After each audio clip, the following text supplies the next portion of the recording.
Le symbole le plus reconnaissable du christianisme aujourd'hui est la croix. Je dis aujourd'hui parce que dans les premières années, le principal symbole n'était pas du tout la croix, c'était un poisson. Mais finalement, la croix est devenue le symbole. Maintenant, voici une question. Qu'a-t-on écrit à propos de la croix? La raison de l'exécution? Jésus de Nazareth, roi des Juifs, roi des Juifs. Intéressant, n'est-ce pas? Pas roi du monde, pas roi des chrétiens, mais roi des Juifs. Et c'est parce que Jésus était juif. Il est né en Judée, a grandi en Galilée, ses disciples étaient un juif. Le monde dans lequel il vivait, priait et enseignait était juif. Donc si vous voulez vraiment comprendre Jésus, ses idées, ses valeurs, son message, les origines du christianisme, vous devez comprendre le monde dont il est issu, le monde juif. Dans cette vidéo, je vais vous montrer 7 idées chrétiennes que vous ne saviez probablement pas être profondément enracinées dans le monde juif de Jésus. Mais d'abord, voici un petit aperçu de à quel point Jésus était vraiment juif. Jésus est en fait la première personne de l'histoire connue à avoir jamais été appelé rabbin. Intéressant, n'est-ce pas? Alors parcourons ensemble 7 aspects de la judéité de Jésus. Et commençons par le plus fondamental, ce que j'appellerais son identité totale. Voici un exemple. Je ne suis pas sûr que ce soit un bon exemple, et peut-être que mes spectateurs américains ne le comprendront pas, mais certains d'entre vous, oui. La plupart du monde occidental grandit en regardant des émissions de télévision américaines. Dès l'enfance, on regarde ces émissions et on se dit « ce sont des séries américaines ». Et puis un jour, on rencontre vraiment des Américains ou on visite les États-Unis et on se rend compte qu'ils sont exactement comme dans les séries. Ce n'est pas de la fiction, leur façon de parler, leur humour, leur maison, c'est réel. Maintenant, il se passe la même chose quand on vient en Israël. On grandit en entendant des histoires sur Jésus, Bethléem, Jérusalem, Nazareth, Capharnaüm, puis on vient ici et on se rend compte que tout est réel. Et je ne parle pas de foi. Peut-être que vous êtes catholique, juif, évangélique, athée, ça n'a pas d'importance. Quand vous venez ici, vous le verrez. Tout est réel et tout a un sens. Même son nom, parce qu'il y a 2000 ans, personne ne l'appelait Jésus. Son nom était Yeshua ou Yeshua. Probablement que les deux étaient utilisés. Ce nom est une forme abrégée de Yoshua. Yeho signifie Dieu et Yeshua signifie salut, donc son nom signifie littéralement Dieu sauve ou le Seigneur apporte le salut. Comme beaucoup d'autres noms en hébreu, Jonathan signifie Dieu a donné. Bethléem en hébreu signifie littéralement maison du pain. Golgotha signifie crâne. Quand vous venez en Israël, vous réalisez que rien n'est aléatoire. Tout, chaque nom, chaque mot porte un sens. Nous savons que Jésus était juif et s'adressait aux juifs. Voici un point important. Jésus n'était pas un juif d'il y a 500 ans, et il n'était pas non plus d'il y a 3000 ans, il était un juif d'il y a 2000 ans. Et si vous voulez comprendre le Nouveau Testament, vous devez comprendre la société juive telle qu'elle était à cette époque. Et voici la chose la plus importante. Il n'y avait pas qu'un seul judaïsme à cette époque. Si vous ne retenez qu'une seule chose de cette vidéo, retenez celle-ci. Il n'y avait pas un judaïsme unifié contre lequel Jésus se serait rebellé. Tous les juifs ne pensaient pas pareil, et Jésus n'en est pas simplement venu avec une idée différente. Et qu'ils auraient répondu non merci, va fonder une nouvelle religion. Non. Il y a 2000 ans, à la fin de la période du Second Temple, le monde juif était profondément divisé. Il y avait des groupes aux croyances totalement différentes. Demandez à un juif aujourd'hui s'il croit à la vie après la mort, il vous dira, bien sûr. Mais il y a 2000 ans, les prêtres, les responsables du temple de Jérusalem, le lieu le plus sacré du judaïsme, ne croyaient pas en la vie après la mort. Quand vous venez en Israël, votre guide touristique vous parlera longuement de ces différents groupes, et j'en fais partie. Et pour de bonnes raisons. C'est une des périodes les plus fascinantes de l'histoire juive. Le Messie, Qumran, Jaffa, Césarée, la Galilée et Jérusalem. C'est le monde où Jésus a vécu. Il n'est pas venu en disant « Vous, les Juifs, pensez ceci, mais moi, je dis cela ». Il participait à un dialogue interne juif, constant entre des groupes comme Esséniens, Pharisiens et Sadducéens. Ce n'étaient pas des philosophes dans des tours d'ivoire, C'étaient des Juifs vivant sous la botte romaine à une époque où tout le monde pensait que la fin du monde approchait. Et d'une certaine manière, c'est ce qui s'est passé lorsque la grande révolte a éclaté et que le temple a été détruit. Ainsi Jésus a proposé une voie au sein du même monde juif à une époque apocalyptique, alors que de nombreux juifs proposaient en différentes voies vers la rédemption. Voici un exemple concret. Le baptême.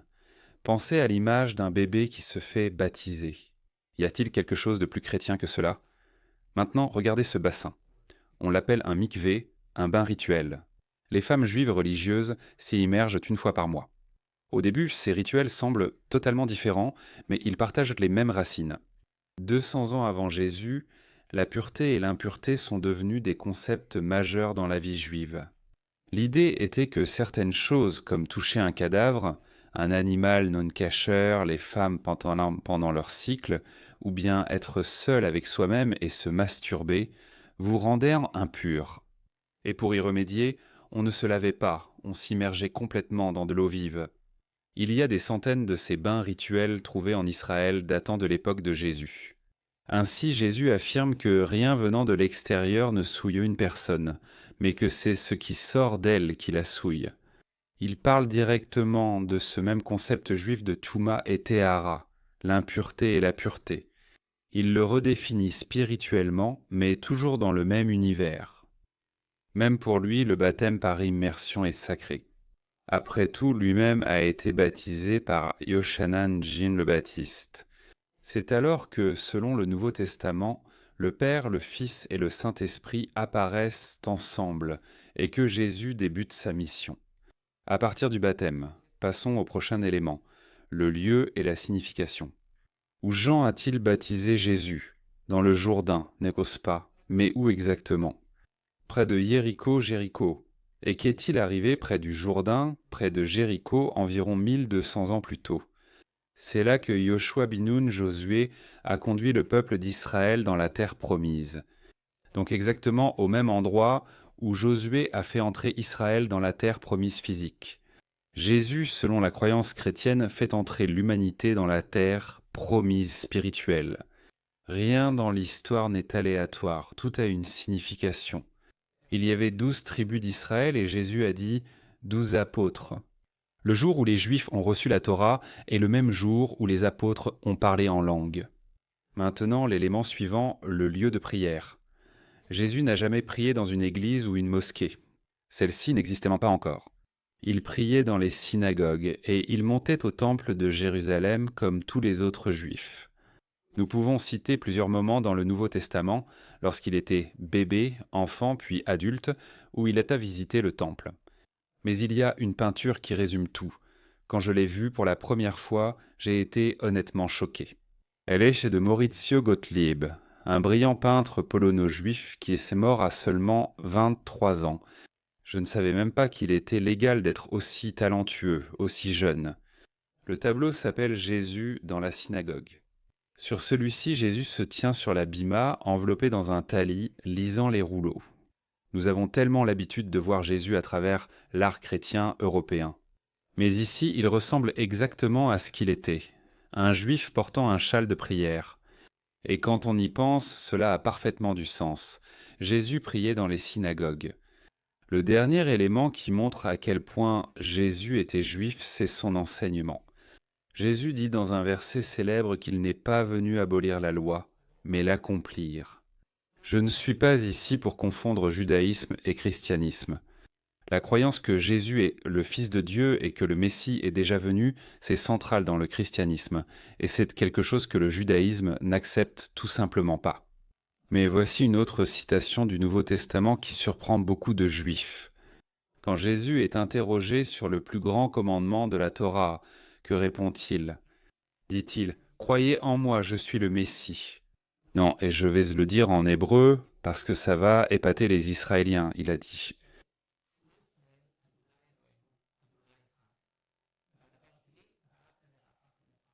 Il dit, « Écoute, Israël, le Seigneur, notre Dieu, le Seigneur est un. » Tobossi. Et le second, « Aime ton prochain comme toi-même. » Aucun commandement n'est plus grand. Incroyable, non? La grande ironie de l'histoire, c'est que l'homme qui est devenu le symbole d'une autre religion est resté toute sa vie entièrement juif. Si vous voulez vraiment comprendre Jésus, venez ici, venez en Galilée. Marchez. Les pierres de Jérusalem se dressent sur les rives du Jourdain. Marchez sur le même chemin où des pêcheurs juifs marchaient autrefois en écoutant les paroles de Jésus. Ai-je mentionné que vous devriez visiter Israël? Au fait, l'hiver et le printemps sont les meilleures saisons. Consultez mon site web. Je recommande également d'excellents guides. Et si vous pouvez venir, j'ai mon cours sur Jérusalem. Tout ce que j'enseigne dans la ville est en ligne. Vous deviendrez plus intelligent tout en soutenant la chaîne. Gagnant-gagnant. Lien ci-dessous. Ça fait tellement de bien de faire une vidéo qui n'est pas politique. Je devrais vraiment en faire plus souvent. On se retrouve à la prochaine, Yalla bye.